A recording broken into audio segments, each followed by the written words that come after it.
Para milhares de pessoas, o aviso veio tarde demais. Mas as consequências do uso do mineral era agora descrita nos programas de TV, os quais, a princípio, focalizavam histórias das vítimas. Um dos programas mais significantes foi Alice, uma luta pela vida, o qual mostrava vários casos com a indústria inglesa de amianto. Na base do programa estava Alice Jefferson, que havia trabalhado por 7 meses numa fábrica de amianto quando tinha 17 anos, e 30 anos depois, ela estava sofrendo com mesotelioma crescente. Você alguma vez foi avisada que poderiam existir riscos? Não, nós costumávamos brincar com isso e fazer perucas de amianto e colocá-las na cabeça. Afinal, nós não sabíamos que era tão perigoso. Poucos meses depois, o médico de Alice disse que ela estava morrendo de câncer. Eu tive a sensação de que tinha algo seriamente ruim porque eu não melhorava. Eles já sabiam o que eu tinha. Eu ia morrer.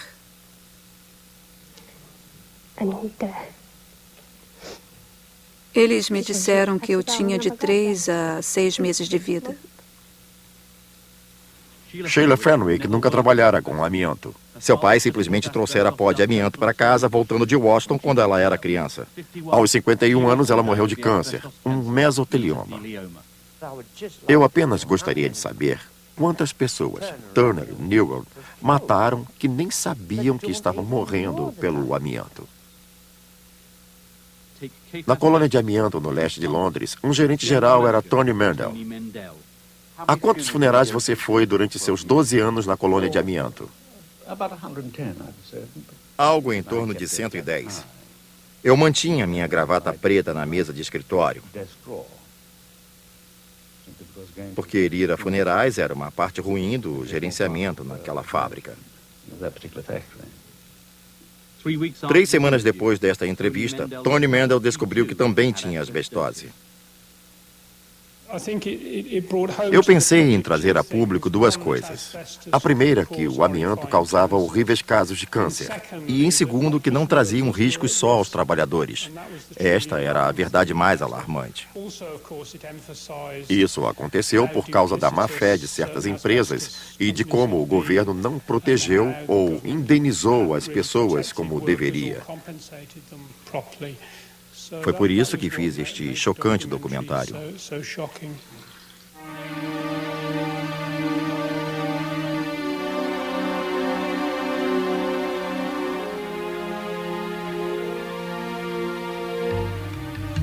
No início dos anos 80, o uso do amianto diminuiu significantemente na Europa e nos Estados Unidos, com muitos países introduzindo rigorosas leis para seu uso. E em milhares de construções, o amianto foi simplesmente retirado durante um gigantesco esforço de limpeza. O número de vítimas continuou a crescer devido ao tempo de exposição aos mesmos e ao desenvolvimento do câncer que levava de 30 a 40 anos para aparecer. No mesmo tempo, aumentou a atenção ao crescente número de pessoas que exigiam indenização. Existia muita relutância dos trabalhadores à ideia de trabalhar com amianto. Relutância dos consumidores em adquirir produtos contendo este mineral. E estavam longe de conseguir alguma cobertura de seguro por parte das companhias que fabricavam amianto. Ao mesmo tempo, existiam pelo menos 200 mil pedidos arquivados de pessoas que reclamavam de ter desenvolvido asbestose ou câncer pela exposição ao amianto. E culpavam as companhias por falharem em não avisar sobre os perigos do amianto. Muito embora a indústria tivesse sido avisada desde 1930 que o amianto poderia causar câncer, as indenizações pegaram a indústria de surpresa. As companhias fizeram tudo o que podiam para cortar suas perdas e evitar a falência. Dentre elas, o maior fabricante americano de amianto, Jones Manville. A mesa diretora da corporação Manville determinou que devem se arquivar todos os processos referentes ao capítulo 11 da Lei de Falência. Embora nossos negócios estejam em ótima forma, desprezando a recessão, nós estamos completamente esmagados pelo custo das ações judiciais impostas contra nós.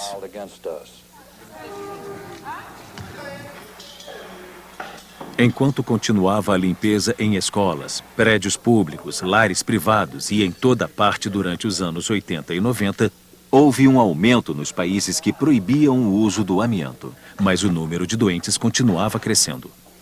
O uso extensivo do amianto nos anos 70 ainda não tinha encerrado suas estatísticas de morte, as quais revelavam que até 2015 ainda haveria 100 mil mortos por asbestoses e outros tipos de câncer.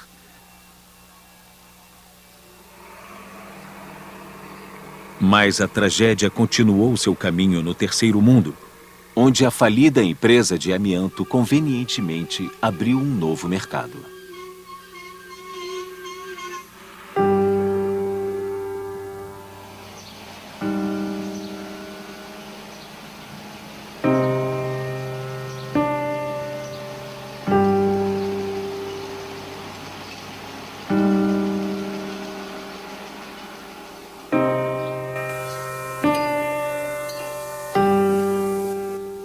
A Índia é um desses países que ainda mantém um grande consumo de amianto e o número de pessoas que desenvolverão doenças é desconhecido. Pessoas estão certamente morrendo no presente, morreram no passado e virão a morrer no futuro. Mas pela falta de informação é difícil provar sem dúvidas o que está acontecendo.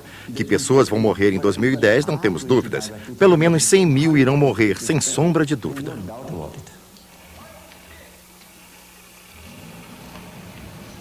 Desde 1996, a lei indiana proibiu a abertura de novas minas de amianto e a Índia produziu apenas 20% das mais de 100 mil toneladas que geralmente eram produzidas todos os anos. O volume principal do amianto destinado à Índia é produzido pelo Canadá, um país que não mais se utiliza dessa fibra perigosa. A aproximação do Canadá é inteiramente hipócrita, porque eles mesmos não usam amianto, mas estão bem dispostos a exportar para outros países. Os canadenses não são responsáveis, nem possuem influência no que acontece nos países em desenvolvimento. Eles simplesmente embarcam quantidades de amianto. O que acontece depois não diz respeito a eles.